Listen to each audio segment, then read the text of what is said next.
এখন একটু লবণ দিয়ে ওটাকে গুলে রেখে দিয়েছি। তো ভাজা হলে জাস্ট 1 মিনিটের কাজ টাক করে হয়ে যাবে। এই যে ফোড়নটা অলমোস্ট ভাজা হয়ে গেছে। তারপর আমি যে গুলে রেখেছিলাম মশলাটা, মানে সর্ষে পাউডারটা, সেটাই এখন তেলে দিয়ে দিলাম।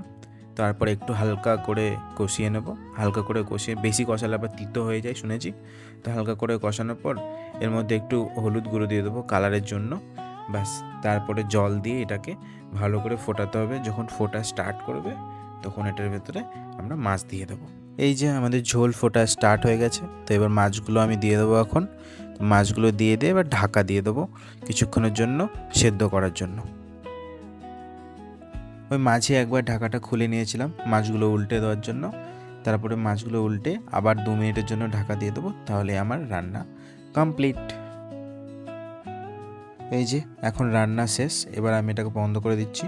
বন্ধ করে দিই। এবার যাবো হচ্ছে নিচে খাবার নিয়ে আসতে, মানে আমাদের পিজিতে যে খাবারটা দেয় ভাত, সে ভাতটা আর কি সবজি দিয়েছে সেভাবে নিয়ে আসবো। আর এই যে নিচে যেতেই দেখছো আমাদের নিচে কিছু বিল্লুও আছে, এই যে 4টে মতো বাচ্চা আছে। তারপর খাবার নিয়ে চলে আসি। তারপর এই যে বসে পড়ি খেতে। আমার মাছের ঝোল আর ওই তো ওখানে বিনসের তরকারি দিয়েছে, আর ডিম ছিল নিচে। আমি ডিমটা খেয়ে নিয়েছি আগেই।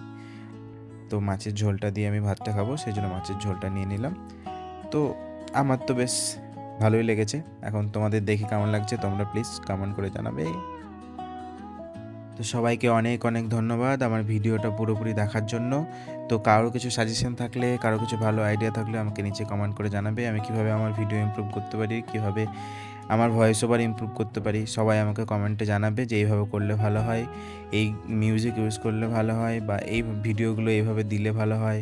তো তোমরা বলবে। তোমরা যদি আমার ডেইলি ব্লগ ভালো লেগে থাকে প্লিজ একটা লাইক সাবস্ক্রাইব করে সাথে থাকবে। থ্যাংক